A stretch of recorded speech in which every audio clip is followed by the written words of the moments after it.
Imagine this. You roll down your window after a routine little checkpost stop, expecting the usual tight, rocky valley, and suddenly it just opens.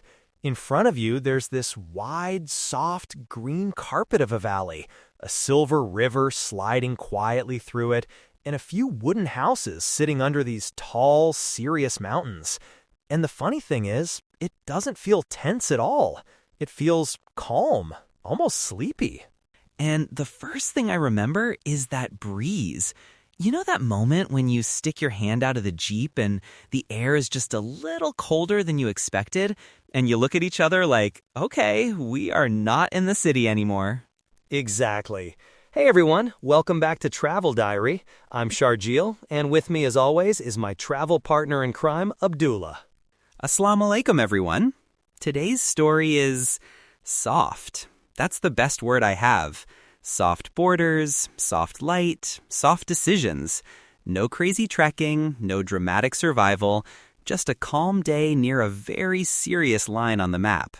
We're taking you between Minimarg side and Taobat side, that border-adjacent stretch where people usually imagine tension and army and rules, which, yes, of course are there. But what stayed with us was the river, the kids playing, and how surprisingly family-friendly it felt when we respected the place. And just a quick note before we get lost in memories, things like permits, exact checkposts, timings, all of that can change. So we're not giving you a step-by-step route. Think of this episode like a feeling guide, not a Google Maps tutorial. Yeah, feelings over GPS today.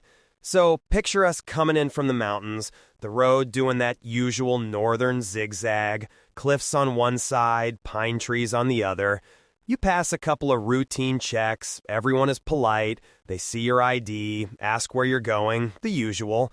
And then suddenly, the road stops clinging to the mountain and just relaxes alongside the river. I remember I literally leaned forward in my seat when it opened up. The valley was not huge in a dramatic way, like some giant bowl, but it was wide enough that your shoulders relax. On the left, fields in these different shades of green, and on the right, the river just shining, like someone laid a ribbon of light on stones.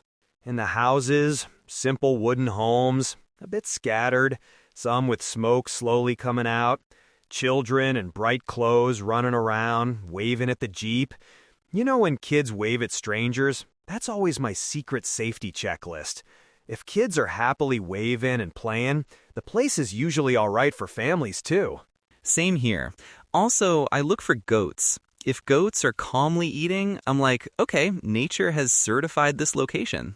Certified by goats? That's our new rating system. 5-Goat Valley, easily.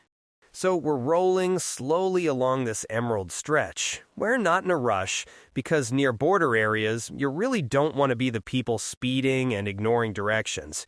We keep an easy pace, windows down, music low. That's another small thing. I like to keep music volume respectful whenever we're close to checkposts or small villages. Yeah, this is not a place for loudspeakers and party mode. It's more like you let the river be the soundtrack. Soon, we decide to make our first stop. There's a small space where the road dips closer to the river. Nothing fancy, just a patch of flat ground and some stones. We pull over very gently, making sure we're not blocking the road, not near any restricted structure, and we just step out. And that first step on the ground, I still remember how the cold comes from below. The stones were cool, the air had this clean, slightly sharp bite.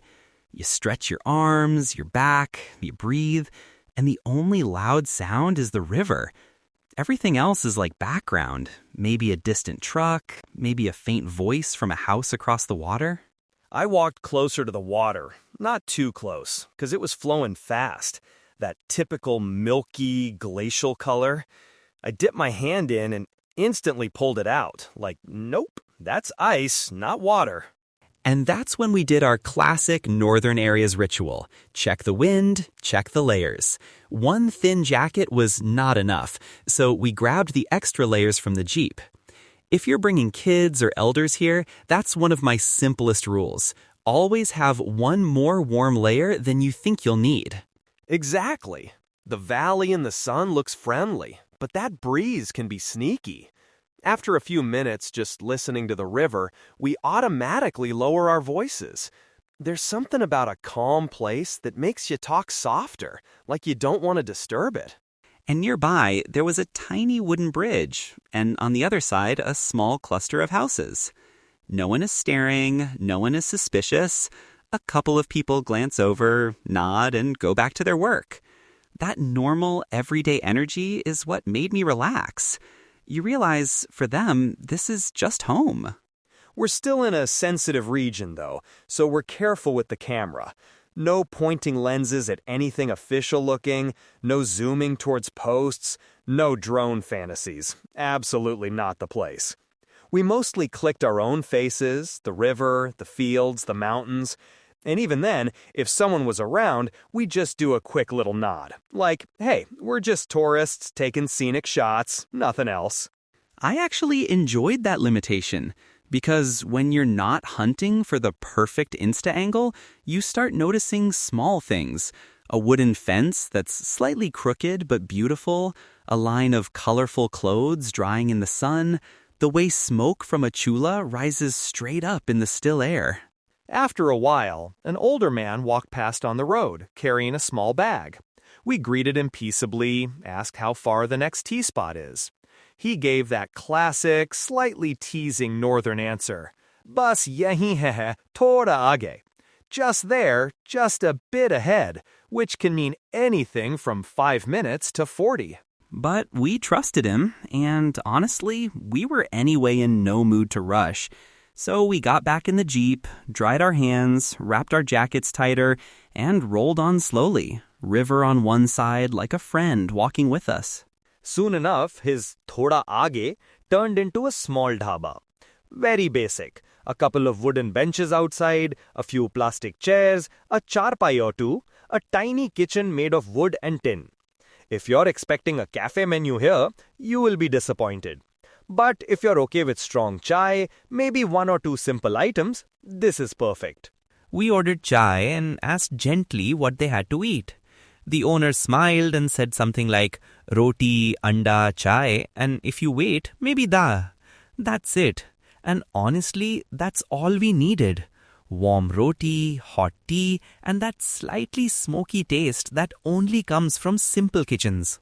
While the chai was boiling, we asked him about the road ahead in a very casual way. How long does it usually take? How are the conditions today? No pushing for sensitive details, no questions about army movement or anything like that. Just traveler talk. Road kaise hai? Time kitna lag jata hai? So with that in mind, we didn't stop at every meadow. That's a mistake I've made before in northern areas. Every time there's a patch of grass, you want to jump out, make a video, take 50 photos, and then by afternoon, you're tired, hungry, and your driver is fed up. This time, we looked at the valley and agreed. One good river stop, one proper chai stop, and maybe one quiet meadow sit down. That's it. Quality over quantity. We wanted the day to feel like a smooth line, not a zigzag of constant getting in and out of the Jeep. So our next chosen stop was a meadow just slightly above the road. Not some Instagram famous spot, just a gentle slope with soft grass and a view of the river curling below. Thankfully, there was already a clear footpath, so we used that instead of making our own shortcuts through the grass. We sat there for a while, not talking much. Sometimes you just sit shoulder to shoulder, watch the clouds move, trace the lines of the mountains with your eyes. An army truck passed on the road down below, humming steadily, and it felt normal, like 2 layers of life happening at once. Our picnic silence and their serious duty, both sharing this same valley. If you ever bring family here, this is the kind of stop I'd recommend. Somewhere slightly away from the road, but still visible, close enough that kids don't wander too far, and definitely not near any restricted area. Keep snacks simple, pack your waste, leave the place as you found it, or cleaner. And keep expectations realistic. Washrooms, for example, this is not a service area on a motorway. Sometimes it's a basic toilet in a small dhaba, sometimes it's more of a jug and mug situation. If you're traveling with elders, tell them in advance that washroom breaks might be rustic and spaced out. Food-wise, I like to think in layers. Base layer is whatever the dhaba can give you. Roti, chai, maybe an egg, maybe dal. On top of that, we add our own backup. Some biscuits, dry fruits, maybe a few packed snacks that don't make a mess. That way, if the options are limited, no one goes hungry or grumpy. And for how far to push kids or elders, my simple rule is, if someone starts getting quiet in the wrong way, not peaceful quiet, but tired quiet, turn around earlier. In a place like this, it's better to have one good, relaxed memory than a full, complete route with exhausted faces. By late afternoon, the lights started turning golden. That's my favorite time in valleys like this. The green gets a little warmer, the wooden houses start gloating, and the mountains soften from sharp gray to this deep blue outline. We rolled the windows down again. No music now, just the sound of the Jeep and the river. Everyone in the Jeep went a bit quiet. Not out of fear, not out of stress, but that gentle end-of-day tiredness where you're full in your heart. I remember looking at the other side of the valley, knowing that somewhere beyond those ridges, there's a line on the map that the world talks about like it's all fire and tension. But from where we were, it was just mountains, trees, and people ending their day. Kids being called inside, someone herding animals, smoke rising for evening tea. And I thought, borders can be very hard on paper, but your experience as a visitor can be very soft if you go with respect. You follow every local instruction, you don't argue about rules, you don't push for secret spots. You let the valley offer what it wants to offer that day. That's really the formula we ended up loving for this region. One calm day, a handful of thoughtful stops, complete respect for rules and people, and zero obsession with covering everything. No drama, just scenery, comfort, and gratitude. If this kind of soft, borderside valley day sounds like your style, or maybe your family's first introduction to these areas, we've put together a gentle planning checklist for you. Yeah, instead of giving you fixed permit details that can go outdated, we've added packing notes, comfort tips, and general reminders about timings and behavior that stay useful no matter when you go. You can find all of that on our website. Just head over to the Travel Dairy site, look for this episode, Soft Borders and Green Valleys, and you'll see the checklist right there. Use it to plan a day that feels realistic, safe, and calm for you, not just Instagram-worthy. And if you ever do that quiet drive between Minimarg and Taobat sides, think of us when that first cool breeze hits your face. All right, that's it from us today. May your routes be smooth, your chai be hot, and your mountain days be soft and respectful. We'll meet you in the next Travel Dairy story. Allah Hafiz.